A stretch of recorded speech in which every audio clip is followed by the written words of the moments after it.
Hey, everybody, and welcome to the Education-Led Growth Summit. You are joining us for our second session with Intellum's Chief Experience Officer, Greg Rose. My name is Shannon Howard. I am the Director of Customer and Content Marketing here at Intellum. I'm going to be one of your hosts for the summit today. Before we hear from Greg, I just want to go over a few quick housekeeping items. So the first one is that this webinar is being recorded. Every session today is being recorded, and you will receive those recordings by email. The second thing is that underneath this video, there are things that you can do. You can rate this session. You can give us some feedback. We want to hear from you. We would love to hear what you think of the sessions today and things that you would like to hear more about in the future. And then the final thing is that the video on your screen is going to kind of auto adjust resolution. So if you find during the course of today's presentation that things are a little bit blurry, go ahead and use the gear icon in the bottom of your video and you can manually adjust the resolution to get a better picture there. So without further ado, I'd like to introduce you to my friend and colleague, Greg Rose. Hey everybody, glad you're here. I'm Greg Rose, I'm the CXO at Intellum.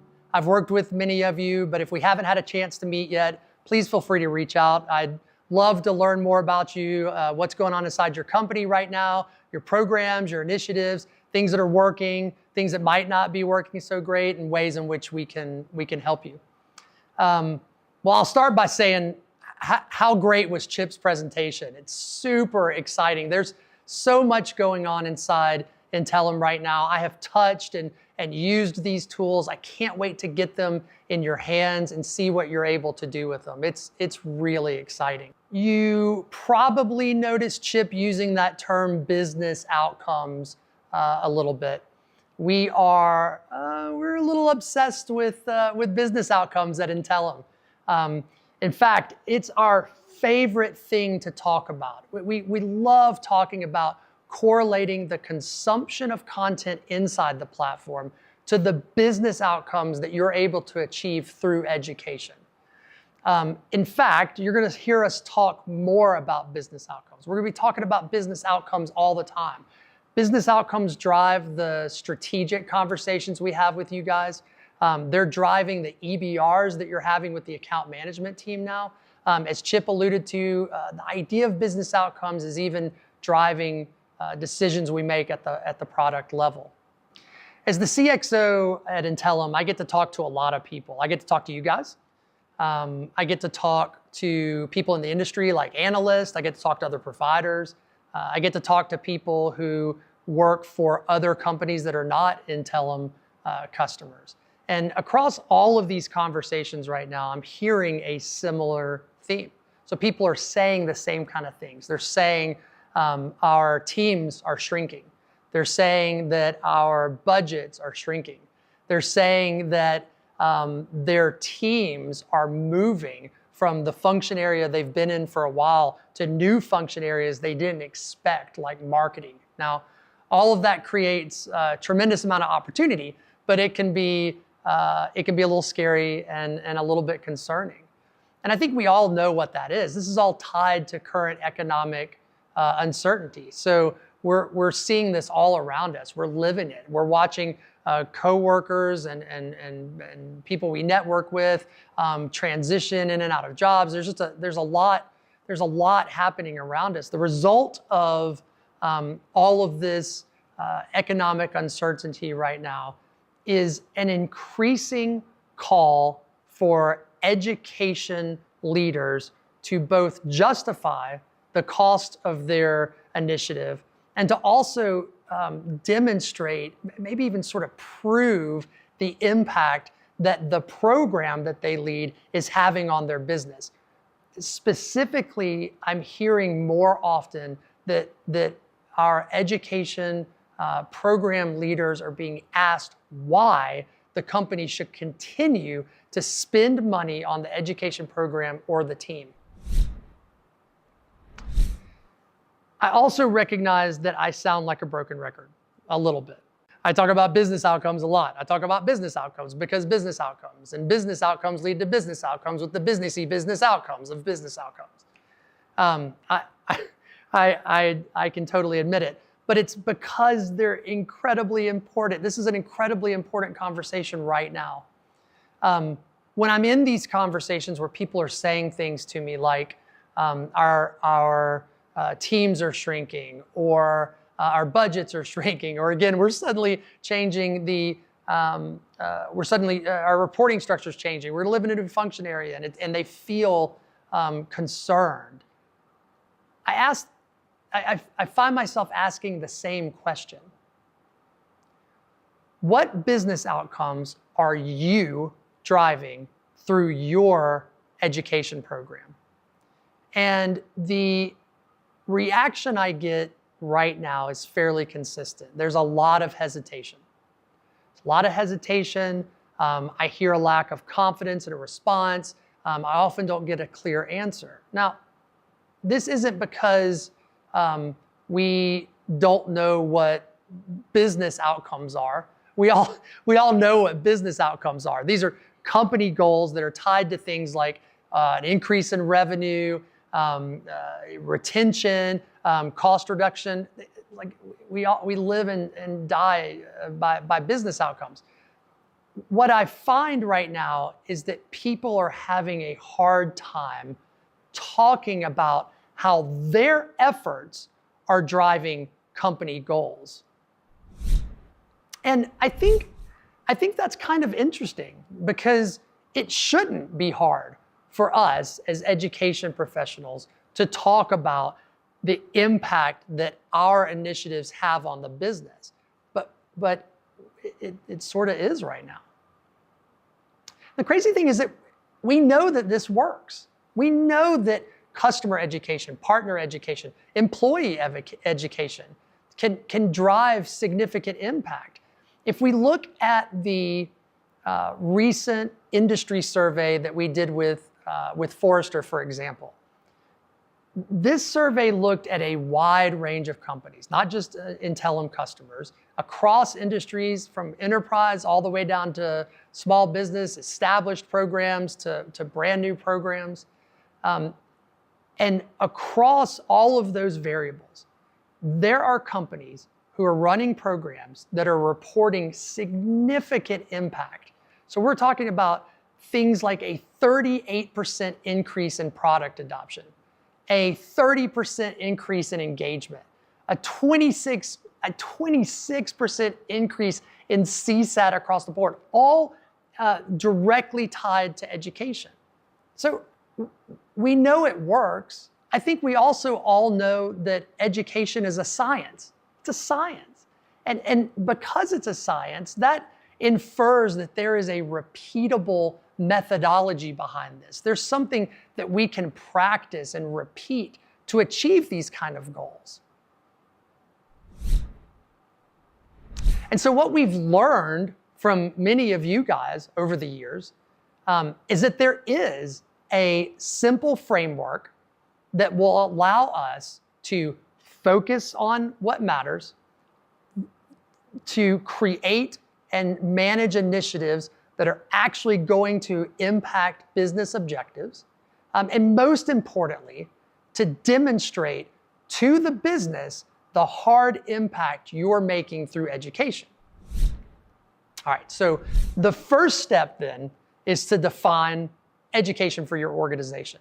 Now, the things I've put up here, these are real examples from a new customer that we recently worked with. So through a advisory services consulting engagement, she wanted us to come in and work with her to help identify all of the experiences and all of the content that exists inside her organization to educate their customers on the product that they sell. Now, you'll notice that a lot of these things that are on this list, it's sort of evident that they don't live or didn't live initially inside her purview. And I think that's very common. For most of us, our companies, we've created this sort of like this spider web of content and experience. We've got websites, we've got customer portals, we've got knowledge bases, we do live events, we've got conferences, we've got all of these touch points that are intended to help the customer use our tool efficiently and effectively. but they're not always orchestrated. And it's no wonder that the customer then doesn't know where she should go at any given moment to find the thing she's looking for. And so I think it's always a good first step to audit this content. Now, it doesn't matter if this is a new initiative, if you're a first-time program leader, or if this is if you have an established program, a large program, if you've got a ton of experience as an education leader, I don't think it matters. The exercise to go through and, let's call it, audit your entire company to identify where there are all these different touch points and customer experiences that are related to education is valuable. In fact, I would say if you can't go lay your hands on this map today, if you don't know where to go to see all of this content in a way that it is that you can sort of follow and identify, where all of these experiences live, then that means nobody else has done it. And so if nobody's done it, it means there's things hiding from you. And so I would encourage you, if you can't just lay your hands on the map, to start here. Let's go through the process of identifying all of these individual pieces. Now, sometimes I hear people push back and say, well, I don't want to step on other people's toes, or there's a political issue internally. It's too big of a lift. I don't think it's any of that. I think especially because in most organizations, this kind of mapping doesn't exist, it is a valuable exercise that will let you identify things that perhaps should live inside your programs and initiatives. Okay. So, there are only a few things that you can do with an education platform and through an education program. So there's only a few things. The number of things are finite. We can onboard people. So when we onboard people through education, that typically has a time frame, a definitive start and an end. We're measuring this in weeks, and we're saying once the user, for example, comes out of implementation and they go live, then this is a experience that's intended to get them up to a certain level of proficiency. It has a beginning and an end.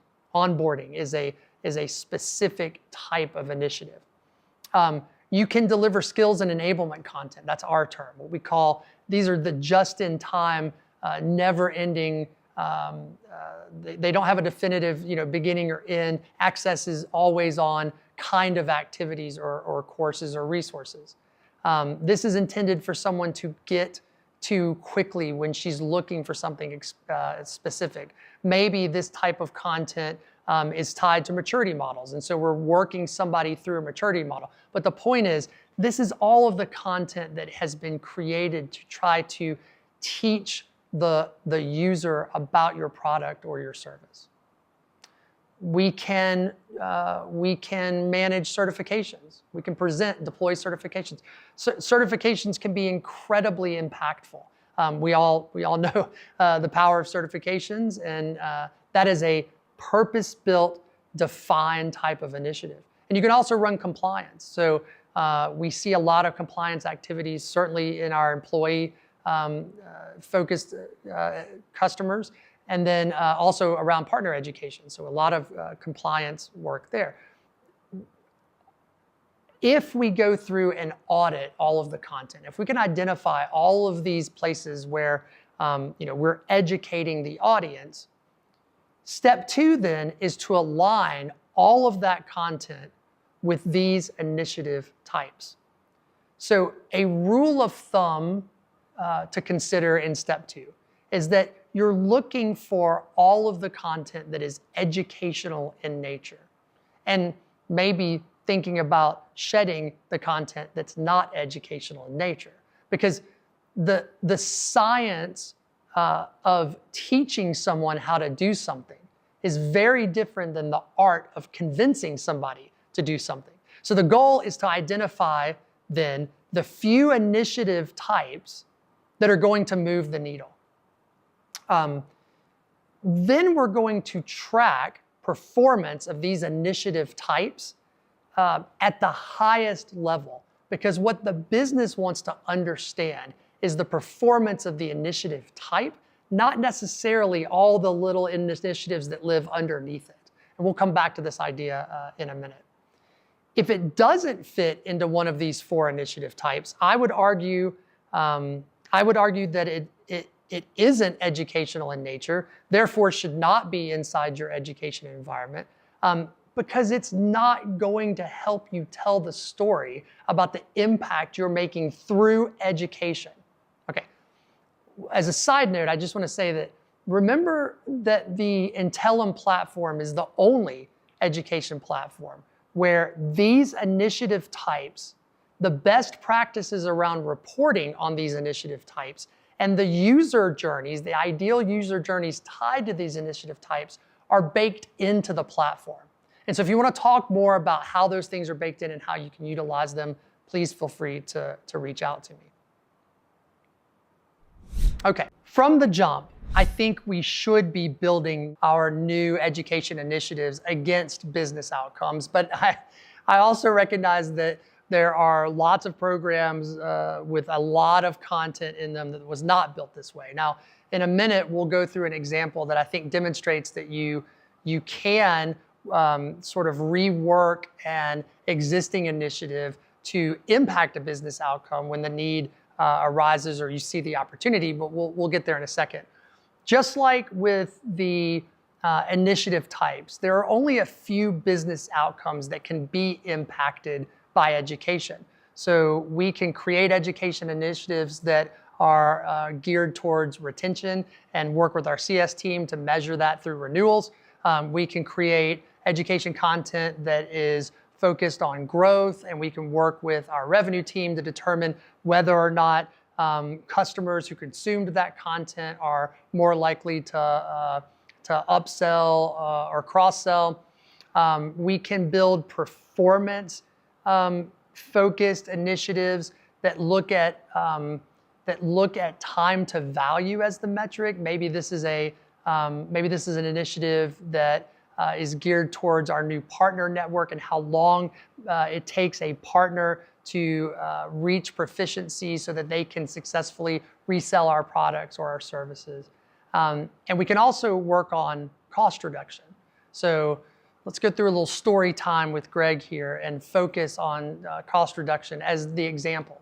We can imagine that we are in a company that has a stated business objective of reducing cost. I mean, I think right now it's pretty safe to say that we all work in companies that are looking at cost reduction as a business objective. What I've seen often right now are EDU teams that are looking at that business objective, at cost reduction, and places where they think they can make an impact. So support, and specifically support tickets, is one that I see and encounter often. The EDU leader has identified that there is an opportunity to impact what has become an unexpected increase in ticket volume. So the EDU leader can go to the support leader, they partner, they start digging through the tickets, the answers to why there is a sudden increase in support tickets is in the tickets themselves. So going through the tickets together, we can identify trends and patterns that exist that we believe we can impact with education. Education team goes back to their side of the fence. They start to think about places inside that list of education content that we talked about in step 1. They're looking for places where they can make an impact on that increase in ticket volume. So the team decides, for example, to take a deeper look at the onboarding curriculum that exists. Okay, so the first question you have to ask yourself, I think, is do we have a formalized customer onboarding initiative? If we don't, then we should probably build one, and we should build it to address the trends and patterns that we see in the tickets. If we do have a formalized customer onboarding initiative, then we should be looking at whether or not that initiative is, whether or not the trends and the patterns we found in the tickets are actually addressed in that initiative? Are we teaching users how to use the product or the service that we sell in a way that would deflect those kinds of concerns or problems? In this scenario, typically the answer is no. Those trends and patterns that we're seeing might be new. It might be because the product has changed. There might be new features, functionality. So the opportunity is to quickly take our onboarding initiative, iterate on it, and get it out in front of new onboarding customers to see if that doesn't address those concerns, the questions, the trends and the patterns that are presenting themselves in the tickets that we're reviewing. All right, so we've done all of that work, and because education is a science, then we should form a hypothesis. And our hypothesis as a team, after going through all of the tickets with the support team, identifying the trends and the patterns, our hypothesis is that we can reduce ticket volume by 20% over the next 12 months.